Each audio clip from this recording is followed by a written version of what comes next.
Welcome to The Art of Social Media, a podcast by SocialPilot. We host in-depth discussions with world-leading social media marketing experts that will help you discover the techniques, strategies, and skills you need to use to grow your business using social media. Now, here's your host, Tejas Mehta. Talk to me about articles. What's going on with LinkedIn articles? Are they working? Are they generating engagement? Are they helpful? Yes. I do recommend keeping them. A lot of people don't because they don't see the reach. But then again, if you wrote a blog post and you put it on your website and you didn't promote it, you're not going to see reach either. So with a LinkedIn article, you have to put in the work to promote it, and you get to promote it in your social content. The big advantage to using articles is they stay there. Your social media is constantly churning, constantly moving. Your content goes away anywhere from 24 to 48 hours now. On LinkedIn, we do have a longer shelf life on content now. I mean, I'm seeing people's content from 7 days ago now. So the algorithms is kicking stuff up later. But that said, the majority of it's gone within 24 to 48 hours.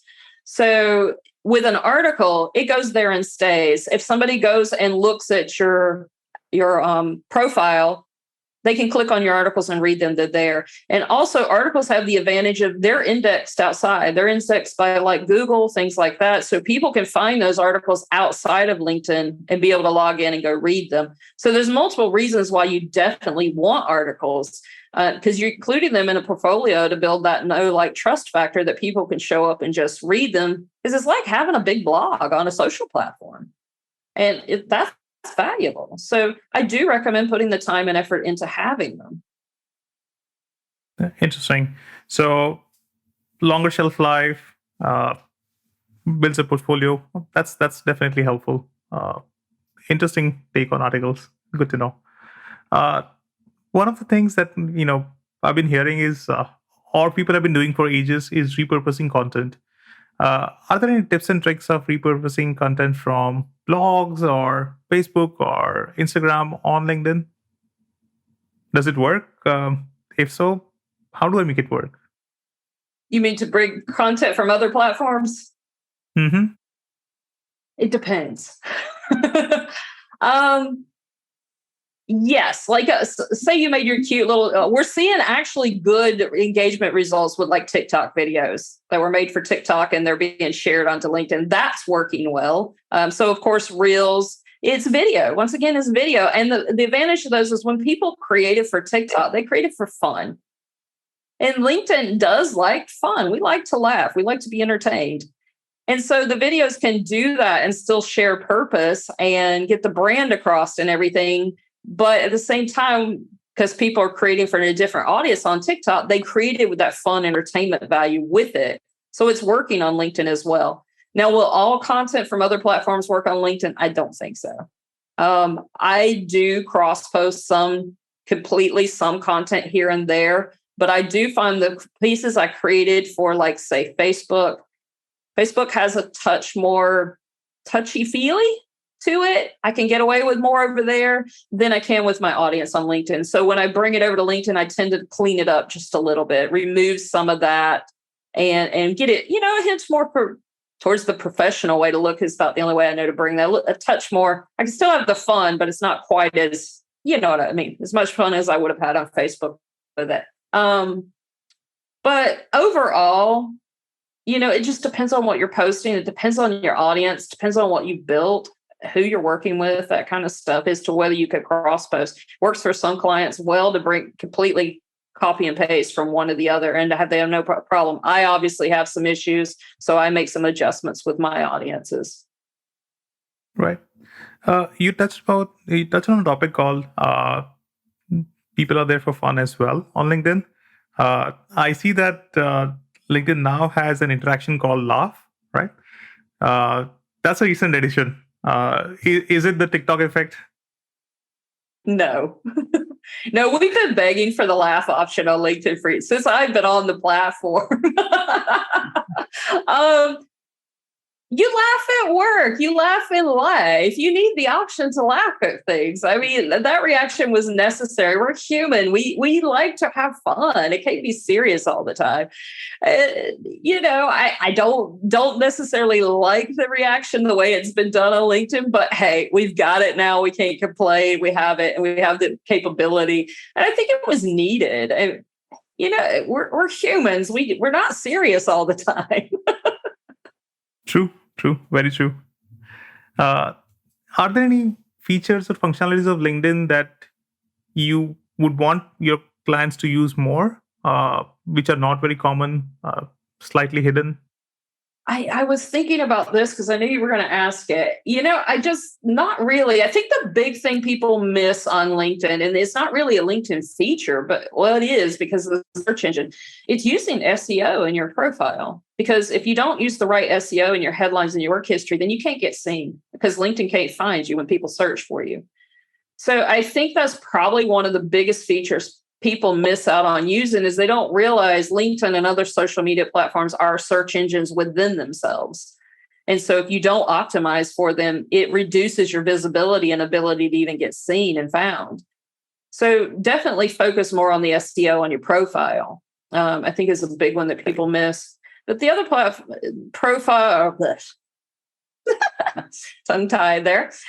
The other features and stuff I think most people are using, DMs, the social profiles, that kind of stuff. Interesting. So one of the bigger debates is about rented audience versus owned audience, right? When you have 10,000 emails on your email list, that's your own audience. You can kind of reach them out unless they block you, etc. But on LinkedIn, if you have 10,000 followers, if LinkedIn blocks you or limits you, your reach kind of gets impacted, right? Is there a way to convert these rented audience lists into owned audience? There's always the argument that social media is less valuable because you can get banned from the platform. And yeah, you can. I mean, you can also lose your email list. So it depends. Now, definitely an email list of 10,000 is freaking valuable, and you better be nurturing that audience if you built that, no doubt, and using it. But there's no reason to ignore the value of a LinkedIn audience that size either and expect to get the value out of it. The advantage to your email list is obviously it's a more concentrated audience. They've given you their email, which means they're very interested in hearing what you're going to say. And when you send it out, all 10,000 are actually going to get it in their inbox. So compared to LinkedIn, you put out a post or write an article, on average, we figure you're going to see for sure 1 to 2% of your audience is going to see it from the start, maybe 10% if you're lucky right from the start. And then depending on the engagement after that, that climbs, but you can't send it out to 100%. So definitely be building your email list. I recommend having both. You need social media because it allows you to build your email list. It's harder to build one without social media. And that gives you the ability to get in front of people, to give them the option to give your email. But then you need to nurture that email list. It's valuable. It's as valuable as it's going to get because, it's the one part of your business that tends to stay with you no matter what happens. So you need both, though. Right. Wonderful. How do I build my email list from social media? Are there any tips, tricks, hacks over there? If I have 10,000 followers on LinkedIn, is there a way for me to build an email list actively from my followers or on LinkedIn? Yes. You can have your lead magnets and share them. Anything you can do, you can invite them to join. Say you put out a regular newsletter every week to your email list. You want to let your followers on LinkedIn know that because then they know they're going to get that weekly over there on your email list and be notified of it, that it's in their email, delivered directly. They don't have to go look for it anywhere else. But the big thing is be sharing the option to sign up for your email list a lot. You can also, if you want, you can include it in your profile. You've got 2 places now since they've allowed us to put a website at the top now. You could actually, I have mine linked to my lead magnet. I don't have it linked to my actual website because I want it to build my list. You could include it in your profile. Multiple places you can drop that link in there. And of course, your company page, another place you could share it so that you're constantly working on building that email list using LinkedIn. Right. So try and kind of put the lead magnets, utilize the locations on the page and the profile to ensure that they're visible and kind of get people to sign up. That's wonderful. Uh, One of the things that you talk about on your website is the no BS client attraction recipes. Uh, Talk to me more about that. I'm curious to know. All I see on a lot of platforms is a lot of BS, right? How do we attract clients without BS? Well, it all comes back to being focused and deliberate and knowing what you want to do. But seriously, the no BS, it's about cutting out everything that doesn't work for you. A lot of people are trying to implement marketing tactics and strategies that they don't like. It doesn't work for them because they don't like it. And when you're doing that, it's never going to work. It always comes through that you're trying to implement something that doesn't work. I know we could put a content that's amazing, but if we didn't like how we put it out, somehow our energy's attached to it. And people kind of just know. I never understand it, but I always get it too when I could tell somebody's doing something they don't want to do. And so the big thing is creating a marketing strategy that includes the tactics that work for you in a way that works for you, and start implementing it that way instead of trying to implement cookie cutter strategies and the tactics that don't work, and just cut out all the fluff. I mean, there's so many people, because they aren't focused, they don't know they kind of got an idea what their goals are, but they haven't actually put it down and figured out, what do I want to achieve with my strategy?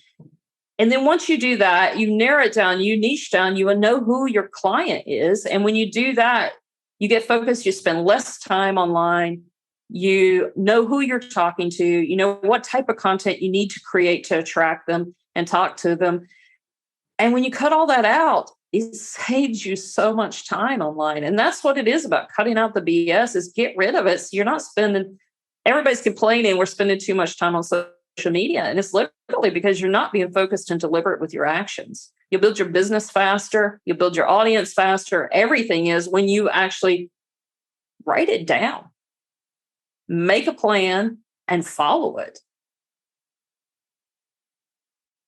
And that seems to be the hardest part. People get into action without a strategy. Is that where you come in and kind of coach them to kind of create their own strategy? Yeah, FOMO is huge. FOMO is huge. So that's the problem. It's fear. It's fear of missing out. You know, somebody see a new strategy somewhere else and they're like, "Oh, mine isn't working quite as well as I should." Instead of sticking to it consistently, they jump over and try another one immediately. And because they don't stick to things consistently, it keeps them bouncing around. It keeps the wheels churning, and nothing really happens because of that. So instead, what I do is help them focus, and it helps them pick out what works for them. They understand why it's working so that they can be focused and deliberate, not spend so much time online, and get better results because of it. Sure. Makes a lot of sense. Who are the most successful people on social media? Like people who are really good at social media. Who do you follow? Who do I follow? Yeah. I've got a couple of influencers I like, but I mostly follow other peers.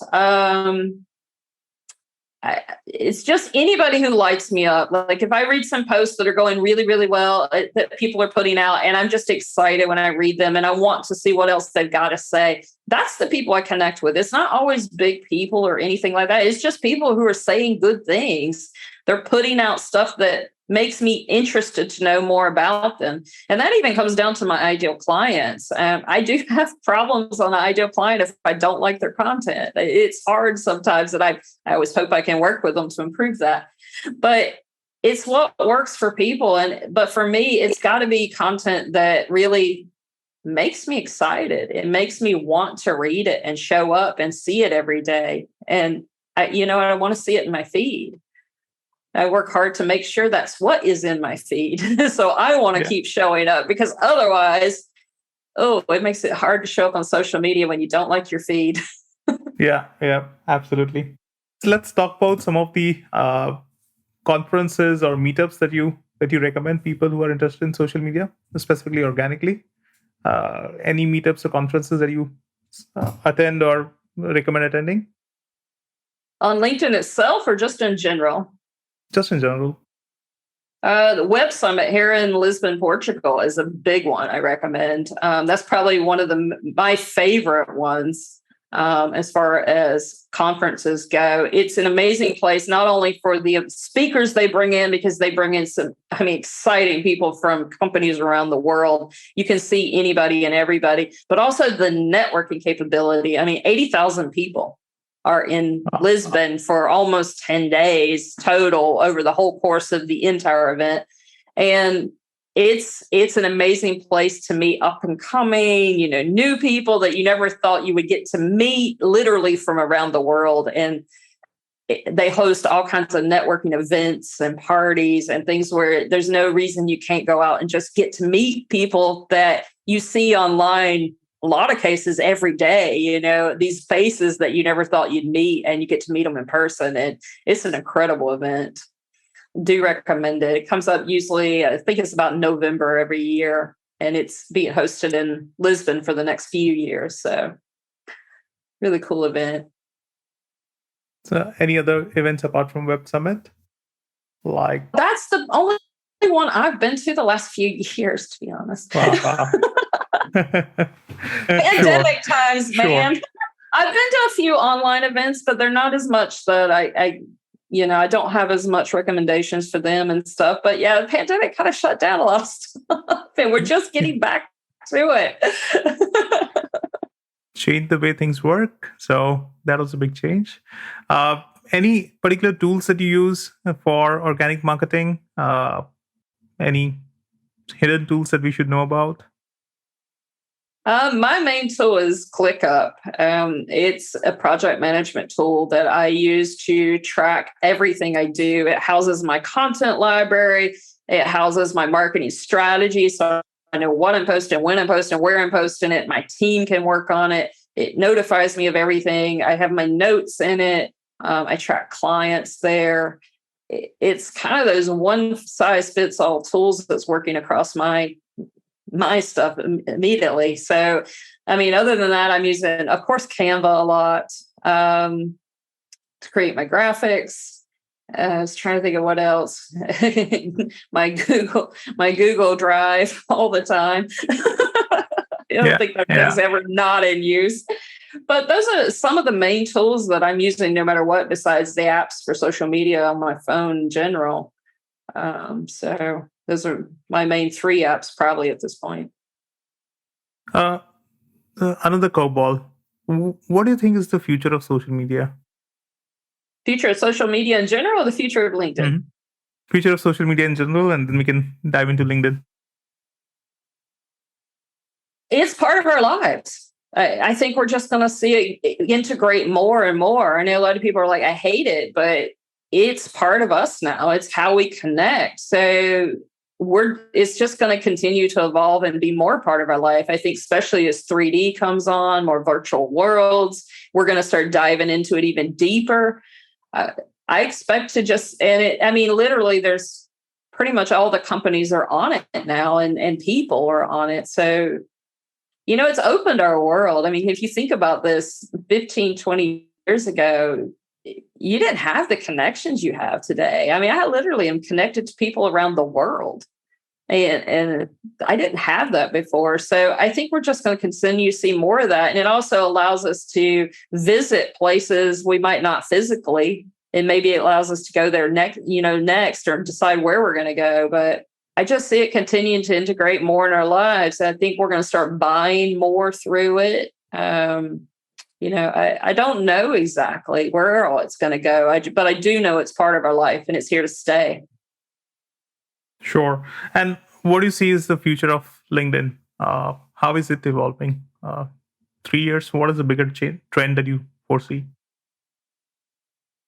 I think we're going to continue to see the building of personal brands on there. But the thing is, LinkedIn was always originally built with the idea it was an employer-employee relationship for people to find jobs, for that connection. But I think we're going to see it evolve away from as much of that. That's still going to exist.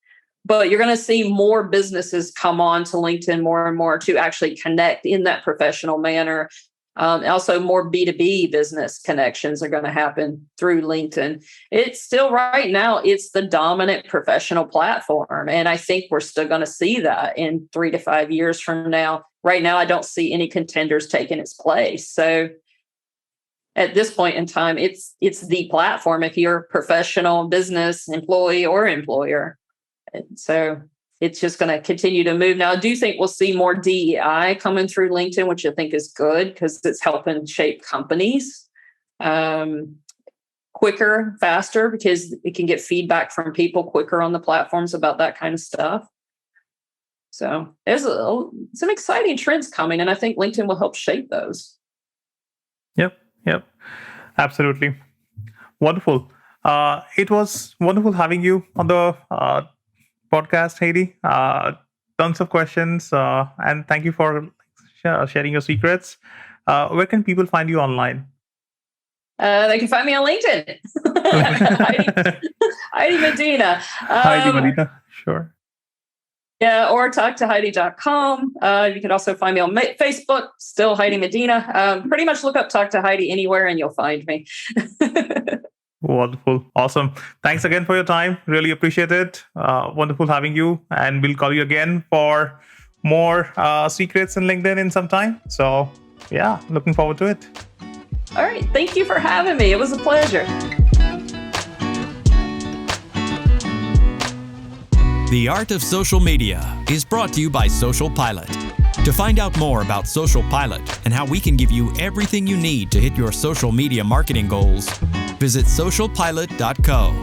And then make sure to search for The Art of Social Media in Apple Podcasts, Spotify, and Google Podcasts, or anywhere else podcasts are found. Make sure to click follow so you don't miss any future episodes. On behalf of the team here at SocialPilot, thanks for listening.